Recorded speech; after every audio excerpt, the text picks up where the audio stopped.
The mahogany conference table gleamed under the fluorescent lights as my brother James leaned back in his chair, a smirk playing across his face. "I'm sorry, Sophie, but you're simply not qualified for the director position. Anderson Corp needs someone with real business experience." I sat quietly, my Harvard MBA diploma metaphorically burning a hole in my briefcase. The same briefcase that contained documents showing how I'd saved the company millions through my innovative financial strategies over the past 2 years. "Of course," he continued, enjoying his moment of power, "we value your contribution in middle management.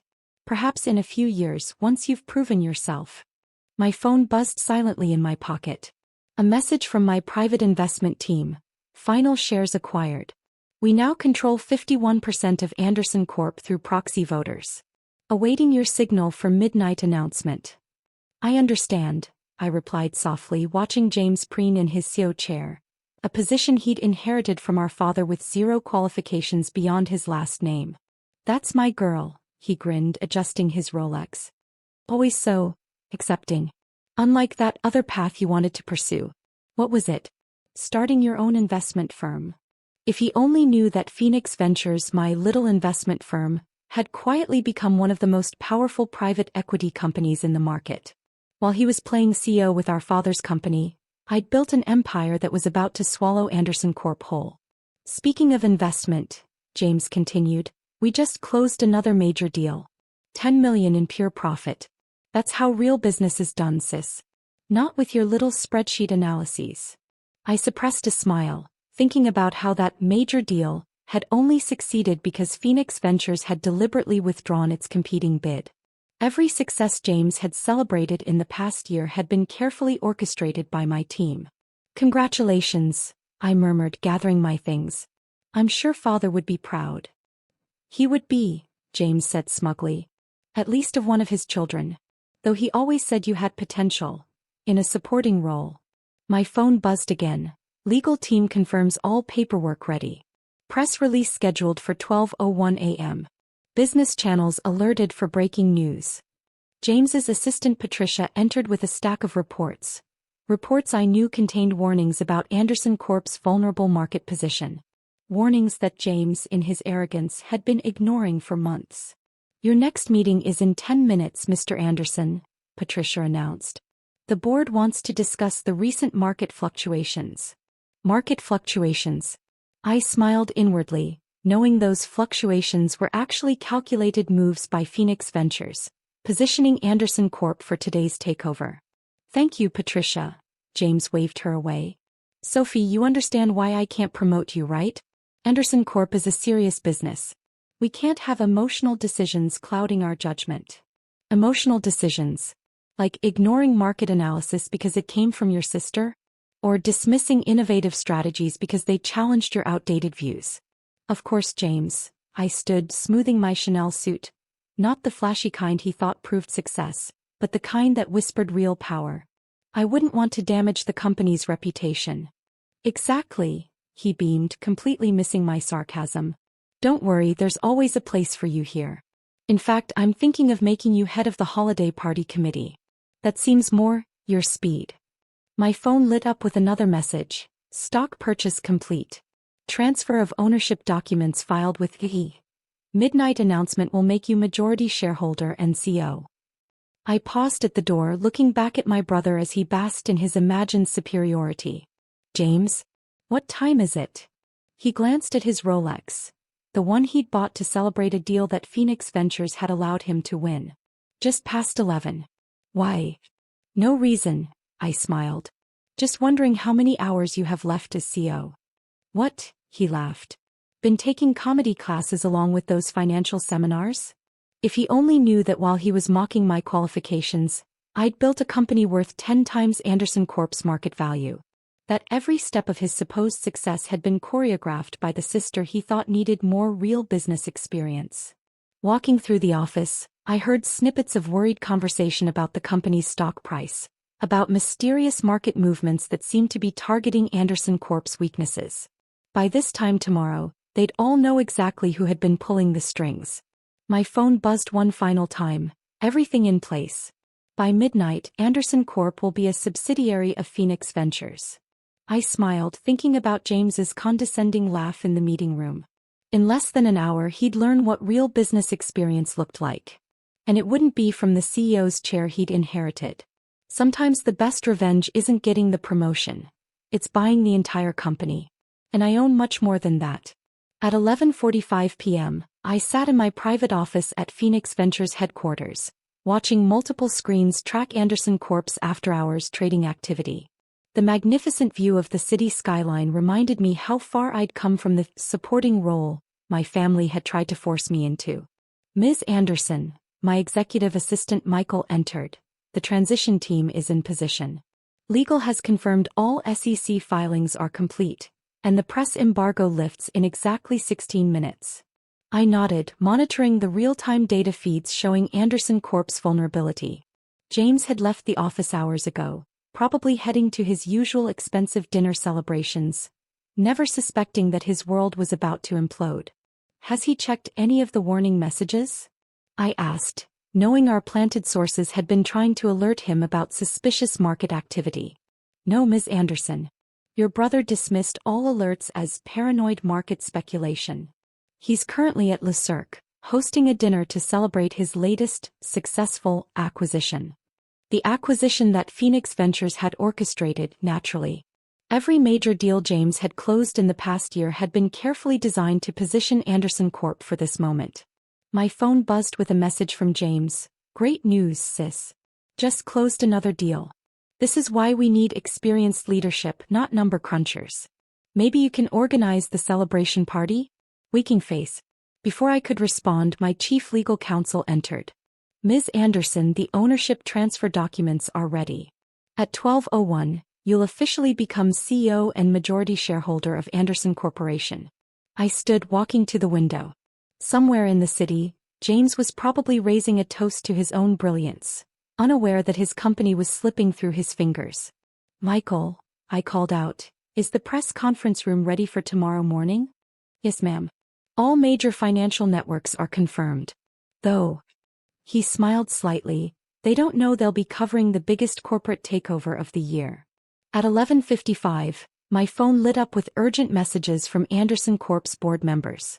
They'd finally noticed the massive stock movements, the strategic positioning, the inevitable conclusion. But it was too late. Ms. Anderson, my CFO entered with fresh reports. Anderson Corp's vulnerabilities are even worse than we anticipated.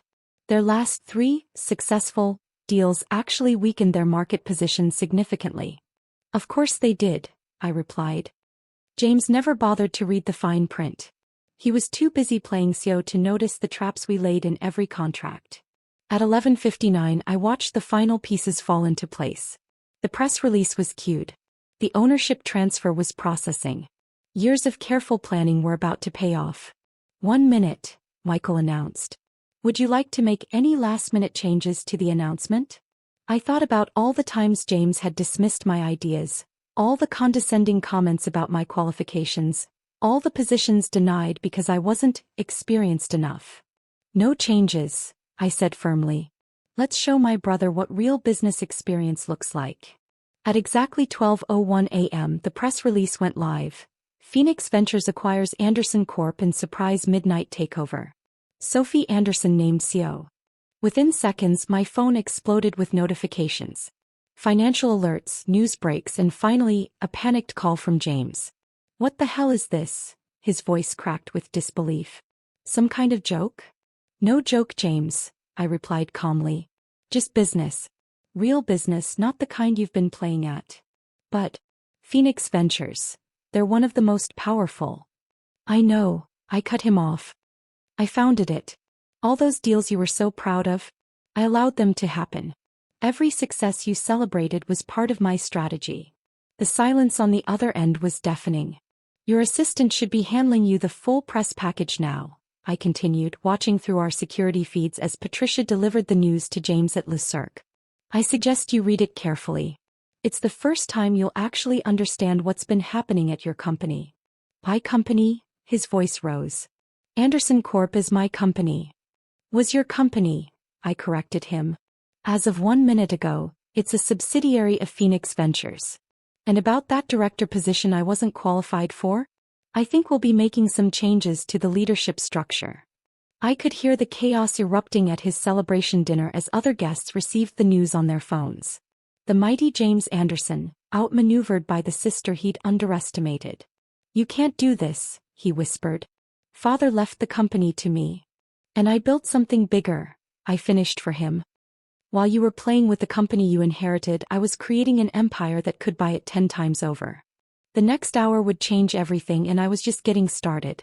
Part 3 of my plan would teach James the true meaning of qualification. And it would begin with a very different kind of business meeting." At 9 a.m. sharp the next morning, I sat in what had been James's office, now mine, watching the chaos unfold across financial markets. Anderson Corp's stock was soaring under Phoenix Ventures ownership, and every major news channel was running the story of the midnight takeover. "Ms. Anderson," Michael entered with a stack of newspapers, "your brother has arrived for the emergency board meeting. He's not taking it well." I glanced at the headlines. "Midnight coup, Phoenix Ventures Sophie Anderson takes control. Sister Act, how the unqualified Anderson built a corporate empire. Anderson Corp's new CEO, the hidden power behind Phoenix Ventures." "Send him in," I said, adjusting my position in the CEO's chair, his former chair. "And make sure the transition team is ready."